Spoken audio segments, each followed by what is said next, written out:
సురేంద్ర నాయుడు గారు ఒక్క నిమిషం రాజధాని డెవలప్మెంట్ మీద నేను మళ్ళీ డిబేట్ పెడతాను. దాని మీద ఖచ్చితంగా మనం మాట్లాడదాం. ప్రధాని మోదీ గారు వచ్చిన తర్వాత ఇప్పుడు 60 మంది ఎమ్మెల్యేలు దాన్ని తిరస్కరిస్తున్నారట, నిజమా? ఇది ఫేక్ వార్త.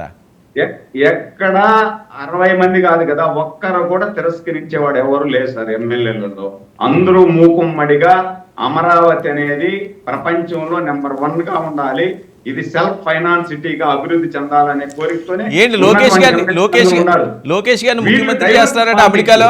అమెరికాలో మీటింగ్ పెట్టుకుని లోకేష్ గారిని ముఖ్యమంత్రి చేస్తారట, నిజమా? అవును సార్, అమెరికాలో ట్రంప్ దగ్గర మీటింగ్ పెట్టి ట్రంప్ వచ్చి ఇక్కడ మద్దతు ఇస్తాడు, లోకేష్ బాబుని ముఖ్యమంత్రిని చేయండి అని. అందుకని అక్కడ పోయి ట్రంప్ దగ్గర మీటింగ్ పెట్టేదానికి పోయినారు.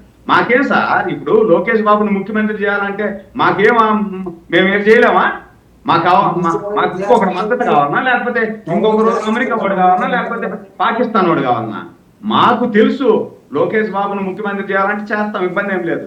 కానీ మా అన్న పవన్ అన్న మాతో కలిసి ప్రయాణం చేస్తున్నారు.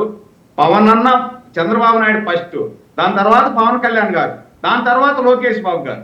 పవన్ కళ్యాణ్ గారి తరువాతనే లోకేష్ బాబు గారు. మేమేదో వెంటనే లోకేష్ బాబును ముఖ్యమంత్రి చేసేసేయాలనో, లేకపోతే ఇంకోటనో మాకేం కలలు కనడం.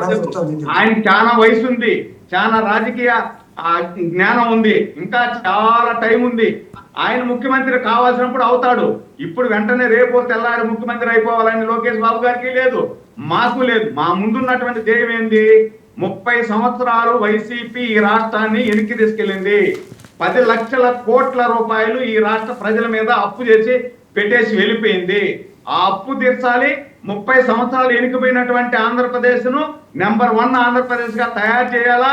ఎవరైతే ఎస్సీ, ఎస్టీ, మైనారిటీ, బీసీ వర్గాలు ఉన్నారో, కింద పడిపోయినటువంటి దారిద్ర్య రేఖకు దిగువన ఉన్నటువంటి వాళ్ళందరినీ కూడా ఫైనాన్షియల్ గా సెటిల్ చేసి ఈ రాష్ట్రంలో పేదరికం లేని రాష్ట్రంగా, పేదరికాన్ని నిర్మూలన చేసే విధంగా పనిచేసేదానికోసం మా ప్రభుత్వం ఉంది. ఓకే, జగన్మోహన్ రెడ్డి గారు కాదండి, ఈడీ ఏంటి సడన్ గా ఇప్పుడు ఉచ్చు బిగిస్తుంది? ఓ పక్క లిక్కర్ స్కామ్ అని విజయసాయి రెడ్డి గారు, మరొక వైపు జగన్మోహన్ రెడ్డి గారు ఒకేసారి గేలం వేస్తున్నారంటే, నిజమా?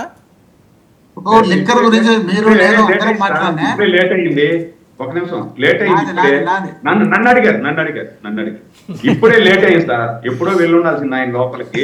ఇప్పుడు ఢిల్లీలో మాత్రం 100 కోట్లకే 100 కోట్లు స్కామ్ కి ఢిల్లీలో ముఖ్యమంత్రి నెత్తి లోపలేసేసారు, ఉప ముఖ్యమంత్రి నెత్తి లోపలేసేసారు. 7,000 కోట్లు జరిగింది. ఆంధ్రప్రదేశ్ లో 1,000 కోట్ల లిక్కర్ కుంభకోణం జరిగింది.